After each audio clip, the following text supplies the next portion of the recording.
I think one of the most powerful things we can do is learn from each other. And that is why in today's video, I am going to talk about 15 frugal living tips, stories, habits that have come from you, my subscribers. But before we get started, if you are new here, my name is Jennifer and I make videos all about saving money and living a simple life. I'm also documenting our journey to paying off our mortgage by the year of 2024 and ultimately just being financially independent. So if any of that interests you, make sure you hit that subscribe button. I scoured the comment sections of my frugal videos, which I have a lot on my channel, and wanted to find some new, interesting frugal tips, stories, habits from you guys. And I think I did find them. I've done 2 of these videos in the past where I've talked about my subscribers' frugal habits and tips, and we've read some funny stuff and learned a lot along the way. So let's talk about these 15 tips and see if there's anything we can take away from them. If not, a few good laughs, some good information. The first one comes from Jennifer Rosenthal. And she says, my father-in-law owns a laundromat and has told us for almost 20 years that if our laundry detergent has HEE on it, that we shouldn't use more than a tablespoon and a half because otherwise the machines have a hard time rinsing it out as well. And if anybody knows anything about laundry machines and repairing laundry machines, washing machines and dryers, it definitely is somebody who owns a laundromat. She says that goes for home machines as well, not just laundromat machines. I have made a bottle of detergent that was supposed to be for 25 loads last for 79. Now, not saying she made the detergent. She has a bottle of detergent she bought that says 25 loads. She has made it last for 79. We are crazy and we put tally marks each time we do a load of laundry on the bottle. Jennifer, that's not crazy. That's smart and interesting and fun. The second one comes from Lucinda Monger. She says, I have a tip. When you go out to eat, ask for a to-go container when you order. When your food arrives, put half in the container before eating. I can only eat about half, and other people can have it if necessary. That is awesome. I love this tip because I don't know, are proportions going to be, I don't think proportions are shrinking yet, but maybe they will in the future at restaurants, because the prices go up, the proportions shrink. Anyway, but the amount of food, especially for a kid's meal, geez Louise, like if there's something that my husband and I are eating and there's not something necessarily my daughter would love to eat, so because that's how I grew up eating. I ate little bits of whatever my parents ordered. My parents ordered food and then they gave us a little plate. We always asked for another plate when we went out, and that's what we ate. But maybe there's something my daughter really wants, some mac and cheese or grilled cheese, whatever it is. The amount of food that they bring for a kid's meal is just insane. So I love the idea, especially if you're going home right after the restaurant, your mac and cheese isn't going to sit in the car on a hot day. That wouldn't be good.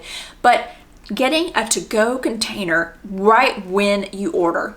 Genius idea. The third tip is a comment and a tip that I gave on a tip on another Frugal Tips video. Did you follow that? It's where I talked about making sure that you button and zip your clothes when you take them off before you put them in the laundry. Then that way you don't have to worry about when you're taking them out of the hamper to put them in the washing machine, because if you put clothes, especially like jeans, in the washing machine with the button undone and the zipper undone, that thing is almost like a knife in there. It can get caught on anything. If you have a nice sweater or a sweater in there, some sort of a knit of any kind, and it just randomly gets caught on one of those little zipper things, no, it's not going to be a good day. You're gonna open up the washing machine and it's going to be all twisted up, It's just, that's not going to be fun to unwind, and then your sweater's ruined. So that is the tip I was talking about. So Belinda Law Morley wrote, with buttoning and zipping, just kidding, sorry. Zipping clothes before washing, there are other advantages. The clothes hold their shape longer, and that completely makes sense, especially if they don't get caught on the zipper, because that wouldn't keep shape at all, right? Anyway, the zippers will stay good, with none of the worries about flies becoming undone. Buttons won't loosen as quickly. And she also has a tip here on, also with buttons, put a dab of clear nail polish on the stitching on the reverse side. You'll never have loose buttons. Genius. The fourth one is from Pearly B51. I just came across your channel and thought I'd share one way that I save money. And I love it when you share ways that you save money. So if there's a fun, interesting, or different, unique way that you save money or that you're frugal, put it down in the comments below, because a lot of the people on my channel love reading those comments. And if we can help each other out, I think it's just a beneficial thing. But she says, when I leave my home to shop or run errands, I know that I'll be gone a while. I use my lunch bag and take my snacks or my lunch with me. I use a cold pack so that the things stay cold, and I brew my coffee or tea and take it with me. This keeps me from the temptation of stopping at a fast food or coffee place. When I'm dieting, it also helps me keep on plan.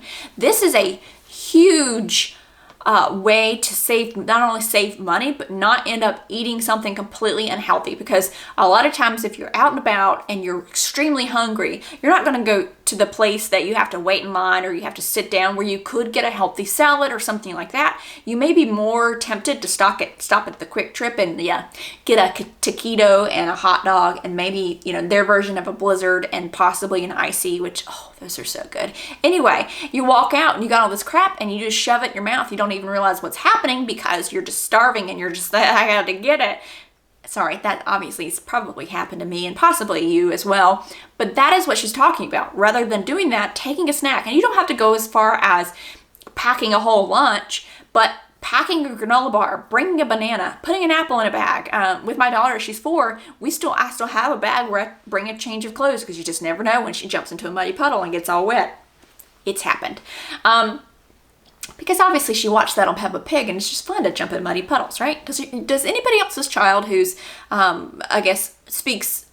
isn't from, I guess London, Great Britain, where Peppa Pig is from, does their child now have a British accent because of Peppa Pig? My daughter the other day, in America, we call it vacation, but she said, we're going to go on holiday. And I just look at her, okay. It doesn't bother me a bit. I think it's actually pretty interesting, but oh gosh, I went on another tangent. And actually, here we go again. One of you just commented about liking my tangents and said that she also calls it, or she used to call it, meanwhile, back at the ranch, when you get completely lost track of time. What I'm saying is just bring a snack. Bring a little bag of chips if you want to. Bring a little drink in your cup, your Yeti cup. Just something that if you're just, at that point, you're out shopping for back to school clothes and you can't find anything good online or anywhere else, that you got a good granola bar for yourself. The next one is from Mago.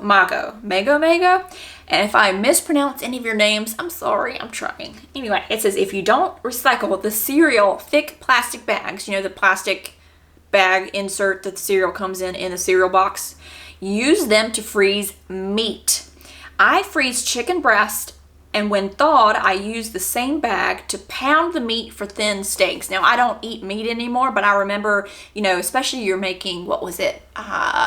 Chicken Parmesan, where you had to make the chicken really thin, and it was hard to do it. You put plastic wrap over it or something, and you have to pound it out, and it got everywhere, and it was gross.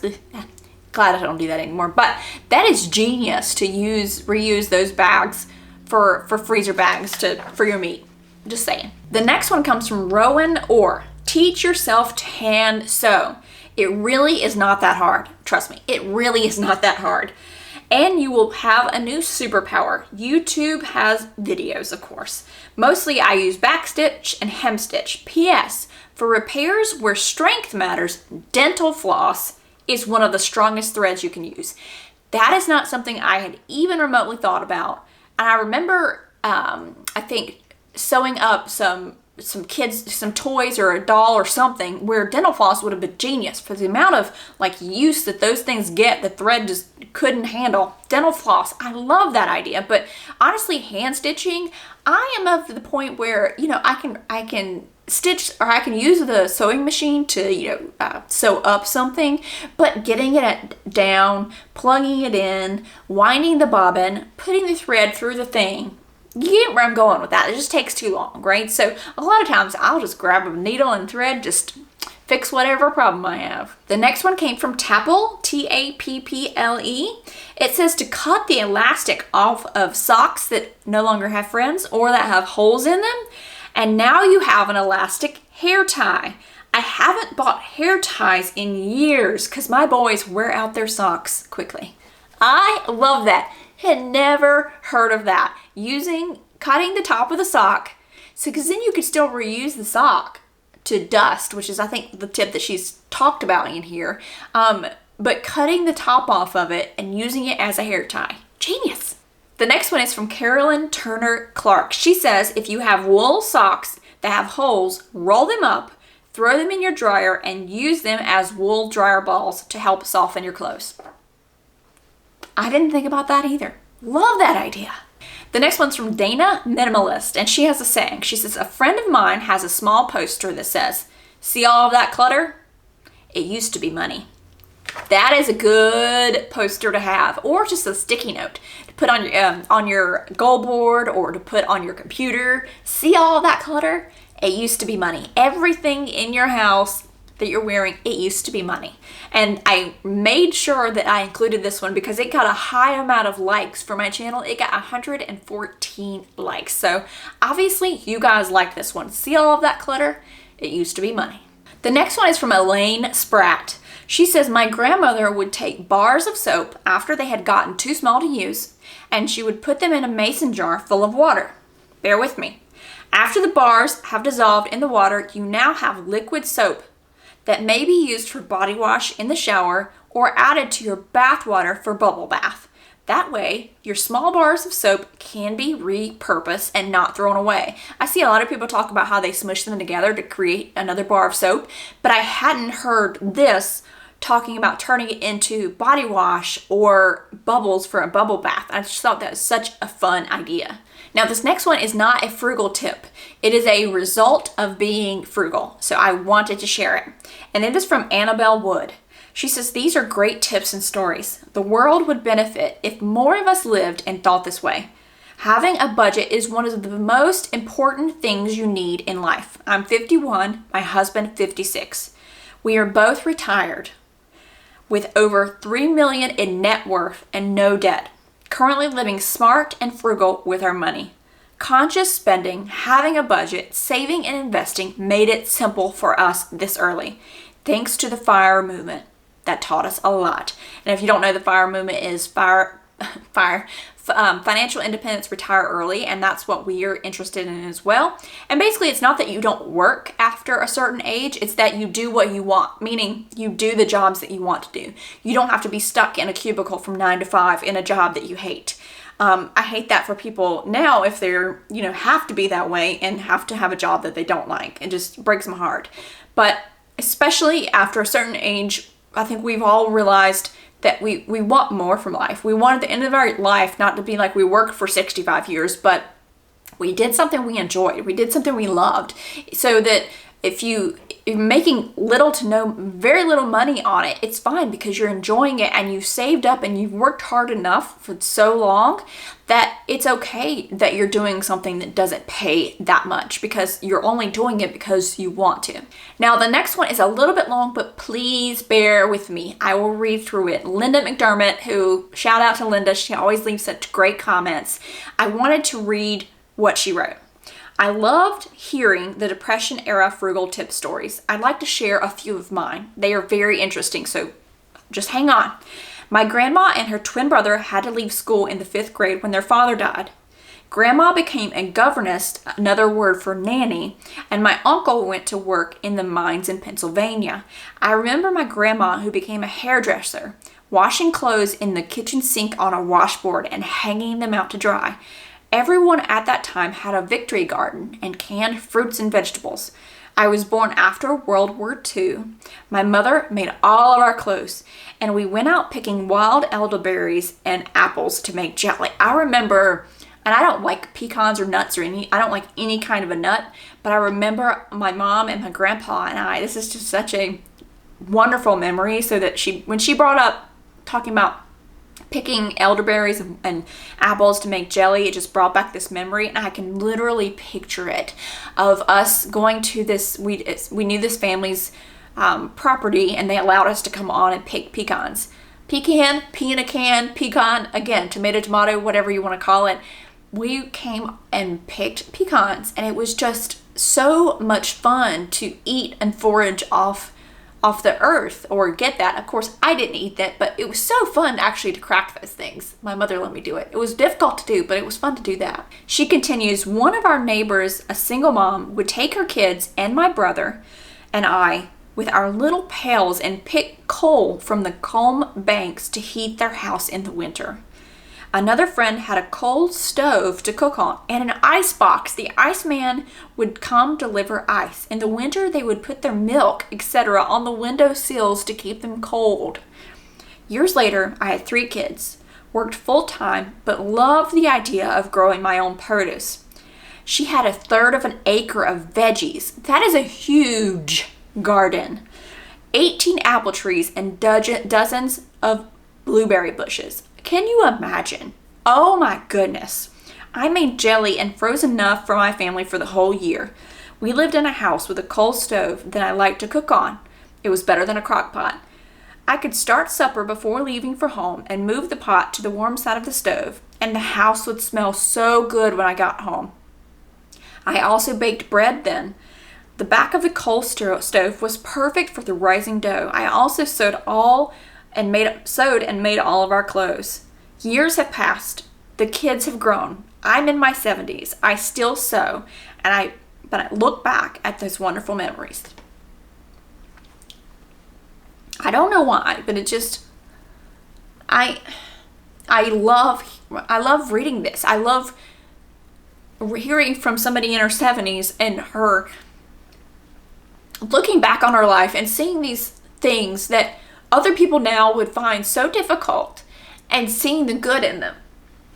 And it breaks my heart for other people who can't experience that or don't think about that and are so wrapped up in what's going on in the world they can't think about these little things that people of that age remember. And I think from the Great Depression on, we're just so ingrained to love what they had. No matter how little, love what they had. The next one is from another Jennifer Rice. It's short and sweet. She says, I am the dishwasher. She doesn't use the dishwasher, I guess. She is the dishwasher. And I grew up not having a dishwasher, so I still can't really pack the dishwasher properly. My husband, it stresses him out when I put stuff in it because it's just all over the place. Again, I didn't grow up with a dishwasher. So you know what? I'm really good at hand washing dishes, but stacking a dishwasher properly, not one of my strong suits. She also says she buys most of her groceries for the month, once a month, so she shops no more than twice in a month. And this is something I want to work on.